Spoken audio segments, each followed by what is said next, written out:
Hello everyone, bali isa siya sa napili nating bigyan ng bag. Ang pangalan po ng nanay niya si Miss Presi Puno. Bali tatanungin po natin kung nasan yung parents niya ngayon. Pati anong pangalan mo? John Dave po. John Dave. Ilan taon mo na? 8 years old po. 8 years old. Anong grade mo na sa pasukan? 3 po. Grade 3. Gusto mo ba magkaroon ng bagong bag? Opo. Pag nabigyan ka ng bagong bag, ano yung sasabihin mo sa nagbigay sa'yo? Maraming salamat. Maraming salamat. Asan yung mama mo ngayon? Sa tatrabaho po. Ay, nagtatrabaho. Ano yung trabaho ng mama mo? Naglilinis po sa bahay. Kasambahay.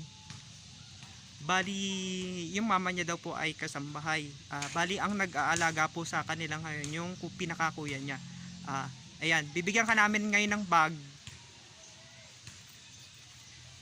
Ayan yung bagong mong bag. Ayan po yung bagong bag. Thank you po sa lahat ng nag-donate. Kasi isa po siya sa deserving po na magkaroon ng bag. Ayan, ano yung sasabihin mo ulit sa nag-donate ng bag? Meron ka ng bagong bag ngayon. Thank you po. Ayan. Mag-aral ka ng mabuti Tapos ingatan mo yung bag kasi deserving ka magkaroon ng bagong bag sa pasukan. Thank you po sa lahat ng nag-donate. Yan po. Yan po kasi yung bahay nila kaya isa siya sa deserving po talaga.